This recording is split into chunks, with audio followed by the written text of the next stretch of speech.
Good afternoon, everyone. Gonna wait about 45 seconds here to get going. Um, Hope you're having a great day and getting your work done and enjoying something about the day, learning about something, hopefully. Um, those of you who did respond to the discussion post, you did a nice job. I enjoyed reading your responses, and even wasn't an over challenging assignment, but you definitely could see the difference between the attitude of um,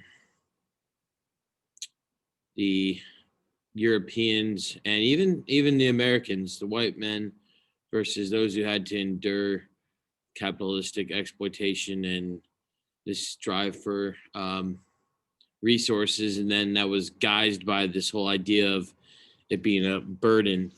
What I didn't mention yesterday, because I wanted you to get your own interpretation, was some people claim that Kipling was mocking the Europeans and the Americans. Others take it to be true. And it's kind of one of those things where you can take it either way. But his argument that, you need to send the best ye breed, goes in how he traces the white men back to Moses in exile in Egypt is there's a lot of metaphors there. It's pretty deep, but at the end of the day, basically I take it as he's mocking this attitude that it was the white man's job to spread their blessings and it was going to be really hard and all this and you won't get thanked for it. Well, there's also a chance that he might have actually meant it. Either way, his poem and his notoriety of the topic got a lot of people involved to go against what he thought, against what he published. But unfortunately, a war would break out pretty quickly after this that would affect any type of freedom movements that there would be in colonies. All right, here's what we've got on the agenda. Let me share this screen here, and hopefully more people come. If they don't, they don't. But I wanted to go to modules. Oop. People doing their homework at the last second. Wanted to go to modules here and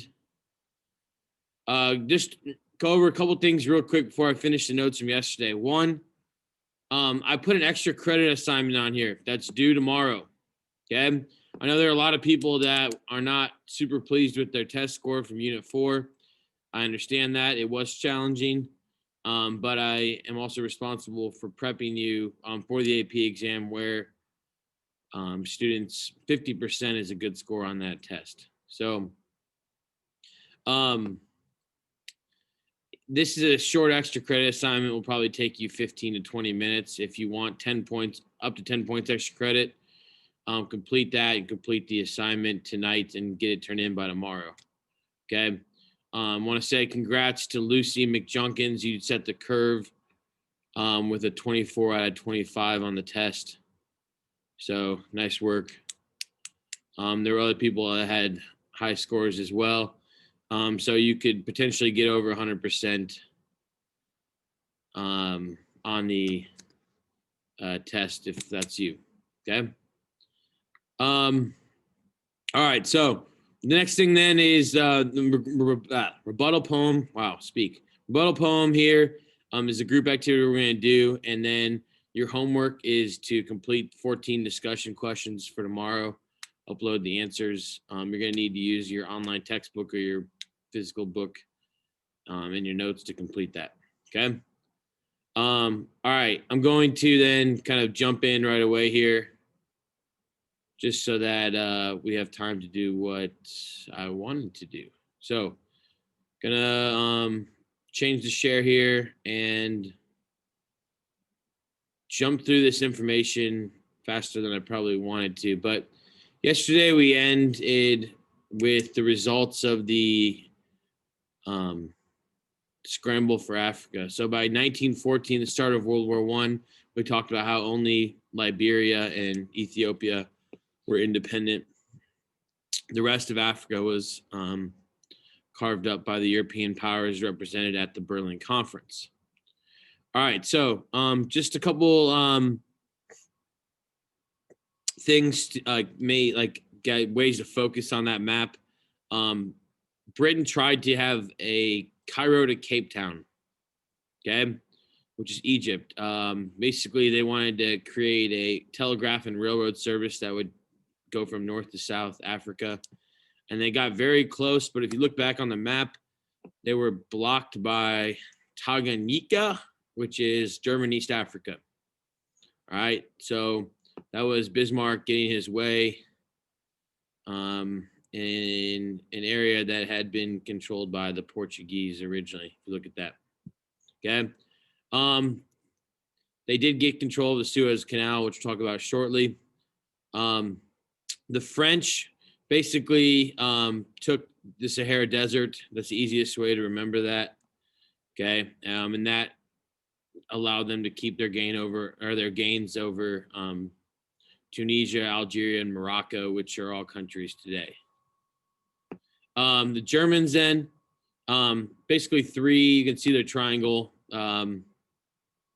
Cameroons, Namibia, and Tanganyika, which is they call German Southwest Africa and German East Africa, and they would lose those colonies after World War I anyways. And then the Berlin to Baghdad Railroad Agreement came out of the Berlin Conference, which I don't think it's mentioned in your book, but basically this was the reason why the Ottoman Empire and the Germans were allies, is they had agreed that there would be a railroad built from Iraq, Baghdad, modern day, to Berlin, the capital of Germany, where the growing need for oil would come, and that would provide that opportunity. Okay, so you probably want to, that's a good one to write down. Okay, Germany also had quite a few gains in other areas around the world. I think it is important for you to take a look at this. Okay, they're going to claim ports in China, talk about a sphere of influence there. They control part of Indonesia, and there's also going to be this idea that the Germans are going to try to set up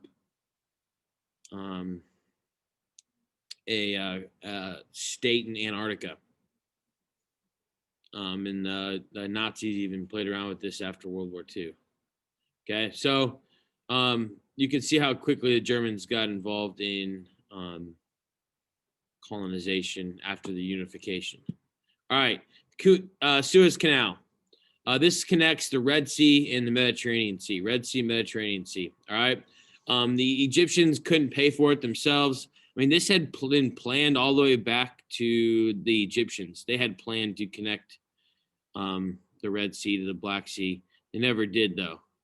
The Red Sea to the Mediterranean Sea. And what the Egyptians did to raise money to buy this, or to build it, was they sold shares of it. So like stock shares. And the French bought it. But when the canal was finished, the French went bankrupt and had to sell their shares to the British. And so when the French showed up to sail through it after it was opened, the British had blockaded both ends of it and said, you're no longer allowed to use it. Okay, today it's opened up to everybody in the world to use. But at the time, the British had a monopoly then. And you'll see the importance of it to the British. Take a look at this. Okay, yesterday we established that India was the crown jewel of the British Empire. So take a look at how much shorter the distance was now. Okay, you're cutting off 5,100 miles between India and London. Okay, that's a handful of miles there. Time, and that's going to help them directly control India even more. Okay. All right. Last but not least, let's go back to South Africa real quick. Your book really diminishes the role of the Zulu and the Boers. Okay. So when Great Britain acquired South Africa from the Dutch at the end of the Napoleonic Wars, okay, and the Congress of Vienna, the Boers moved north into where you see the Transvaal, and basically they created two different republics. And this was fine until the Boers needed protection from the Zulu because they moved on to Zulu lands. And so at first the Zulu dominated the British and the Boers, but then the British would come back with a vengeance and then claim all of this land. The Boers didn't, they had slaves. They didn't agree with the British way. And so the Boer Wars fought between 1899 and 1902 was basically a precursor to World War I, and was the first time that one of the first times that modern armaments were used. The Boers had the advantage because they knew the land, they had lived there. The British had the advantage because they had a much larger army, colonial army from India and soldiers from all over the world. And they won the Boer Wars, but not without a lot of casualties. And this was kind of a sign to the rest of the world that a global war would be very, very deadly due to the new advanced weaponry. All right, and so that's going to create what's called the Union of South Africa. You can see that on the screen here. And then Rhodesia will be a separate colony, and that will turn into Zaire, that will turn into what is now called Zimbabwe. All right, my dog is a Rhodesian Ridgeback from Rhodesia, but that's not the original name for it. Zimbabwe is the more appropriate term. Okay, cool. So we got that done. I'm going to move on to share here and get to our activity for the day. All right, so here's what you're going to be doing. You're going to be putting in groups of 3 to 4. Okay, last night you read, I got to share this with, my bad, second. I'll leave you hanging. All right. You're going to be put into groups of 3 to 4. Within your group, you're going to compose a 4 to 6 stanza poem that rebuts Kipling's poem by listing a minimum of 4 negative causes and effects of imperialism. All right, based upon what we talked about the last 3 days. Okay, the pictures we looked at, the notes you took yesterday, your own reading.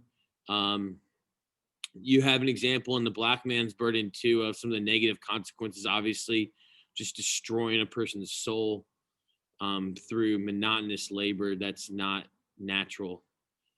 So 4 stanzas, minimum of 4 lines, that'd be 16 total lines. You can obviously make it longer if you have it. Title your poem, give it a creative rebuttal title. Don't write White Man's Burden rebuttal. And when you have one person start this as a Google Doc in your group, all of you can, and then share it with the other members. And then we'll have 30 minutes to get this done. Okay. And then I will be here to keep checking in on groups, kind of guiding you if you need help, and submit it as a Canvas assignment. And then your homework, I said, is if I switch to share here real quick, your homework is under modules, and it's these homework discussion questions right here, okay, with the extra credit. So the rebuttal poems here, here's where you upload it. I don't care who starts the shared Google Doc. You can determine that when you get into your group, but everybody needs to participate. If you don't have your video on, you need to be actively participating, okay? We don't do this too often in this class, but I think it's important to do this every now and then. So without further ado, does anybody have a question before we start? Does everyone know what a rebuttal is? It's like a counter argument, okay? With the negative effects of this idea of the white man's burden. Okay. I haven't done the breakout rooms in a minute. Let me make sure I get it right. Perfect. Okay, if you have questions, I will be here. I haven't taken attendance yet, so don't drop out. And let's see what we get here. Okay, awesome. This is also a chance, remember, for you to participate as if you were in school. A lot of you I know want to be with people and social, so take advantage of it. Don't have your video off and be muted, or else you will get points off for the assignment too. Okay. All right. Let's have at it.